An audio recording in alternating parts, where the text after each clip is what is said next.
এ হাতিমপুরের হাকিম সাহেব এ বাবা ছিল বেটার বাপ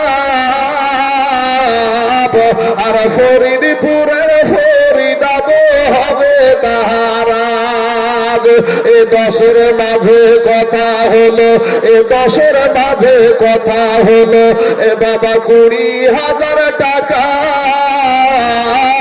আর নগদেতে দিতে হবে ধারের নাহি কথা 100 জন বড় যাত্রী 100 জন বড় যাত্রী এ 10 তলার বিবি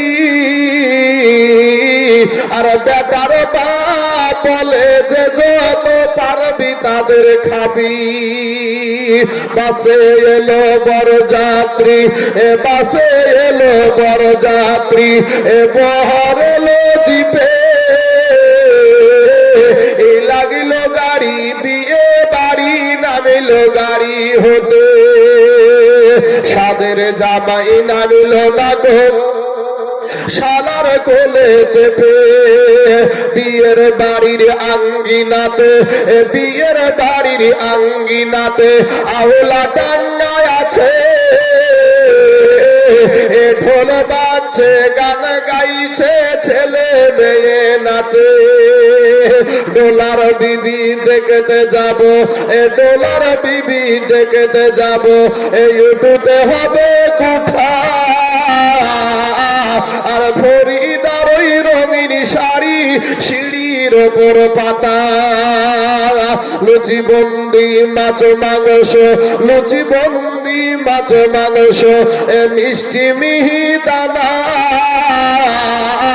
যে যত পারবে খেতে নেই কোনো মানা খাওয়ার শেষে বেটার বাপ এ খাওয়ার শেষে বেটার বাপ এ বাবা উঠিল জোরে রেগে আর রেগে বলে ও ভাই ও হে বিহাই দেরি কেন কাজী সব ফেলিয়া বেটির বাপ সব ফেলিয়া বেটির বাবা এ বাবা এলো মজলিসেতে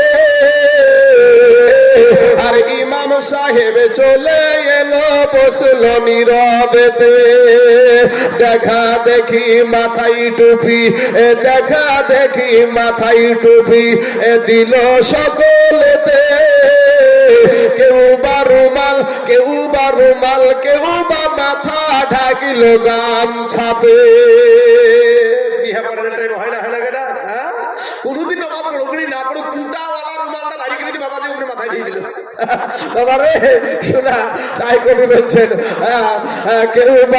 কেউ মাথায় টুপি মুখে দাড়ি এ মাথায় টুপি মুখে দাড়ি এ বাবা হয়ে মুসলমান আর টাকার লোভে পড়ে দেখো হলো বেঈমান টাকা পেয়ে বেটার বাপ এ টাকা পেয়ে বেটার বাপ এ বাবা গনে হেসে হেসে আর গুনার শেষে বেটার বাপ উঠিল জোরে কেসে কাস্তে কাস্তে রেগে গেল কারণ লোকটা টেকি আর টাকা ছুড়ে বলল যে কি রাগিব না গো বাকি বিটির বাপ সভার মাঝে এ বিটির বাপ সভার মাঝে এ জোর করিয়া বলে আর করো না অপমান গো আমার বাপ অষ্টমঙ্গলার ভিতরেতে এ অষ্টমঙ্গলার ভিতরেতে এ 2,000 টাকা শোধ মদ সব করে দিব আর দিও না ব্যথা শুনলো না গো বেটার বাপ এ শুনলো না গো বেটার বাপ এ বাবা লাফিয়ে কেন উঠে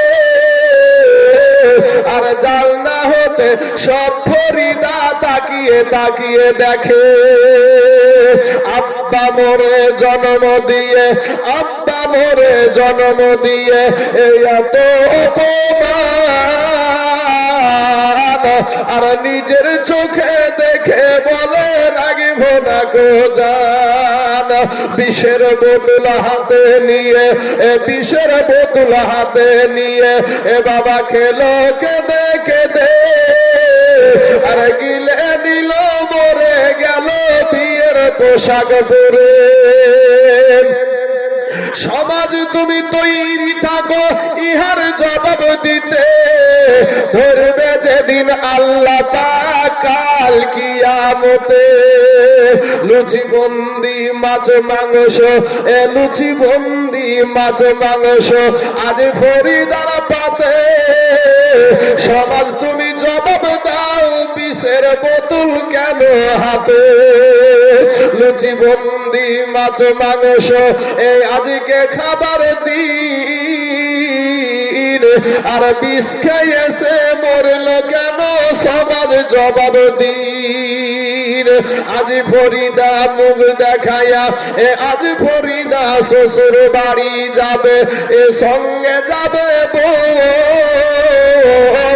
সমাজ তুমি জবাব দাও মুখ কেন চুরমুন। আজ ফরিদা শ্বশুর আজ ফরিদা মুখ দেখাইয়া হাতে নিবে টাকা। সমাজ তুমি জবাব দাও কাফুনে কেন ঢাকা। আজ ফরিদা শ্বশুর বাড়ি যাবে আজ ফরিদা শ্বশুর বাড়ি যাবে ট্যাক্সিটাতে। সমাজ তুমি জবাব দাও কেন খাটুলিতে। আজ ফরিদার খুশির দিনে আজ ফরিদার খুশির দিনে বাবা হবে বাসর ঘর। সমাজ তুমি জবাব দাও জানাজা কেন তার। আজ ফরিদা শ্বশুর বাড়ি আজ ফরিদা শ্বশুর বাড়ি নামবে চাচির কোলে। সমাজ তুমি জবাব দাও কবর কেন দিলে। ফরিদার মতো দেখো কত শত বোন সমাজের ব্যবহারে বাঁচিল জীবন। এর জন্য কে দায়ী হবে বন্ধুগো। চিন্তা করো সুধীজন সময় নাই এখন। বাবা আমার সোনা মালিকেরা যাদেরকে আল্লাহ পুরুষ সন্তান দান করেছে এখন তো এমন হয়ে গেছে বিনা দাবি যা খুশি আপনার দিতে পারেন বিনা দাবি। বিনা দাবি যাওয়ার দিন বিয়ের দিন গোটা গাড়ি লোড না গেলে 14 রকমের খুঁটা দিয়ে ফুটা বেরিয়ে গেলে আছে না নাই সমাজে গো। হ্যাঁ বুলিয়েছে বিনা দাবি। মানুষের সামনে একেবারে সেই চার দাঁড়িয়ালো লোক নিয়ে চলে গেছে বিহার মিট করতে যাইয়ে সব বলছে খুব বুককে উঠে গেছে বিনা দাবি দিয়ে বাবাজি যখন কিছু যখন না দিচ্ছে তখন খুঁটা দিয়ে আবার 12টা বেজে গেছে। হ্যাঁ এ বাবাজি পরের বিটি কিছুই দিল না। তো বাবাজি শোনা আমি আপনাদেরকে বলবো পরের বিটির বাপের কাছ থেকে চেয়ে নিয়ে টাকা খাওয়াও যা কুত্তার পায়খানা খাওয়াও তাই। এখন আপনি খাবেন কি খাবেন না সেটা আপনার ব্যাপার। বাবাজি আমার সোনা মানিক আমার ভাই আমি আপনাদেরকে বলবো বাপ আপনার আমার কালেমার ভাই বাইরে 5 ওয়াক্ত নামাজ পড়িয়েন সত্য কথা বলিয়েন এই জবান দ্বারা মিথ্যা কথা বলিয়েন না। কবরে যখন যাবেন আপনার বন্ধু আপনার ভাই আপনার পাড়া প্রতিবেশী মা বাবা কেউ কিন্তু কবরে আপনার সঙ্গে যাবে না। দুনিয়াতেই মোহাব্বত যেমন এখনই যদি আমি ইন্তিকাল করি এই জায়গাতেই যদি আমি ইন্তিকাল করি আমার এই বৃদ্ধ চাচাগুলা এখানে ইনারা বয়োজ্যেষ্ঠ মানুষ ইনাদেরকে সবাই সম্মান দিয়ে চলে। ইনার একটা দায়িত্ব নিয়ে আমার বাড়িতে একটা ফোন দিবে কথা ঠিক না ঠিক ফোন দিয়ে বলবে যে আপনার বেটা তাইজুল ইসলাম আর দুনিয়াতে নাই। আমার মাকে আর রুখতে পারবে কেউ? আমার বাপকে কেউ রুখতে পারবে গো? আমার ভাই বোন আমার বিবি আমার সন্তান সবাই কান্না করবে কিন্তু পর্দার ভিতরে গোসলটা হবে শুধু আমি তাইজুলের কথা ঠিক না ঠিক আছে স্যার আমি তাইজুলের। আমার বেটা যখন বলবে মা গো আমার আব্বাকে পর্দার ভিতরে গোসল দেয় কেন তো আমার বিবি তখন ডাইকা বলবে বেটা রে তোর আব্বা আর জীবনে কোনোদিন বাইরে গোসল করবে না। এ মুসলমান ভাই আজকে তুমি নামাজ পড়ো না আজকে তুমি আল্লাহর হুকুম মানতে রাজি না। এই জবান দিয়ে কত মিথ্যা কথা।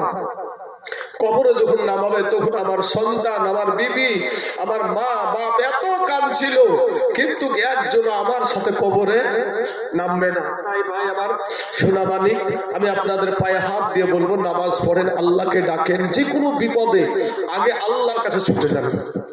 আর সবচাইতে আল্লাহর নিকটবর্তী হওয়া যায় নামাজের সেজদার মাধ্যমে। জোরে বলেন সুবহানাল্লাহ।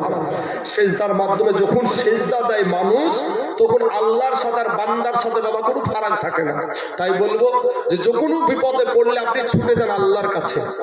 ভাই ওই আল্লাহ যদি আপনাকে হেফাজত করে, পৃথিবীর কারো বাবার ক্ষমতা নাই আমাদেরকে রোহিঙ্গা বলতে, আমাদেরকে জিহাদি বলতে, আমাদেরকে বাংলাদেশি বলতে, আমাদেরকে পাকিস্তানি বলতে। চোখ তুলে আমাদের দিকে তাকাতে পারবে না।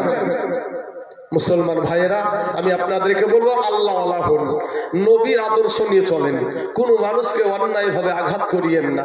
কোনো মানুষকে, আপনি একজনকে ভালোবাসছেন, ভালোবাসার পরে যখন ওই মানুষটাকে আঘাত দিবেন, ওই মানুষটা এত আঘাত পাবে, আর সে যখন চুপ করে ভিতরে ভিতরে গুবরে গুবরে কাঁদবে, কিয়ামতের দিন আপনি আটকা পড়ে যাবেন। অতএব আপনার কথার দ্বারাই যেন আপনার কোনো ভালোবাসার মানুষ যেন কষ্ট না পায়। আপনার আরেকটা নামাজের পাশাপাশি আরেকটা কথা বলবো, যে আপনার এই সাদা দাড়িওয়ালা বাপজিদের, যাদের বাপ আছে ভাই, তাদেরকে বলবো, ভাই বাপ মার কষ্ট দিও না। এই মানুষগুলা খুব কষ্ট করে তোমাকে মানুষ করেছে। আমি এই মানুষগুলাকে দেখছি আর আমার বাপটার কথা মনে করছি। কারণ যেদিন আমার বাপ হারিয়ে যাবে রে ভাই, সেদিন আমি তাই জন্য বুঝতে পারি, আমি তো পড়াশোনা করেছি, বাপ কি জিনিস। এই যে সাদা দাড়িওয়ালা, এদের ইনকাম করার এখন আর শক্তি নাই তোমার মতন। তোমার বাপের পকেটে 50টা টাকা দিতে পারো না, কিন্তু বন্ধু বান্ধবের পিছনে শত শত টাকা ফুরাই। এরকম ভন্ডা ছেলে আছে না নাই গো? এই ভন্ডা ছেলে আছে না নাই? হ্যাঁ, আরে বাবারে কত নেশার সিগারেটের কি টান বাপ। বন্ধু বান্ধব লিয়ার মোটর সাইকেল আড্ডা মারা, খুব মডার্ন। হ্যামশ্যাম তুই কবর যাইয়া দেখ, তোর জন্য বাসের লাঠি রেডি। তোর মা শুয়ে আছে ঠান্ডাতে, আর তুই মাস্তানি দেখাস রাস্তাতে।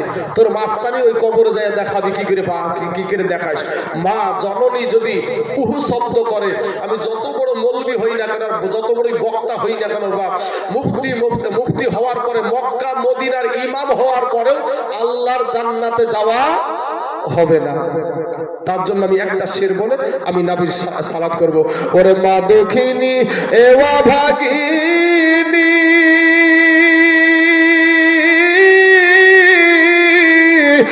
সন্তানের নয়ন মোহনী গো, ওরে মায়ের চরণের তলে বেহেশতের ঠিকানা, সেই মায়ের তোমরা কেহ দুঃখ দিও না। জোরে বলেন একবার সুবহানাল্লাহ। ওরে মহা দক্ষিণী এওয়া ভাগিনী, সন্তানের নয়ন মোহনী গো, ওরে মায়ের পায়ের তলে বেহেশতের ঠিকানা, সেই মায়ের তোমরা কেহ দুঃখ দিও না, সেই মায়ের তোমরা কেহ কষ্ট দিও না। যুবকেরা, আমাদের পায়ের তলে হলো জুতা, আর মায়ের পায়ের তলে হলো আল্লাহর জান্নাত। জোরে বলেন সুবহানাল্লাহ। আল্লাহ সকলকে বোঝার তৌফিক দান করুন। আমি এতক্ষণ আলোচনা করলাম, মা আপনারা অনেকে আপনাদের এখানে ওই পাড়াতে আমাকে জলসা তো নিশ্চয়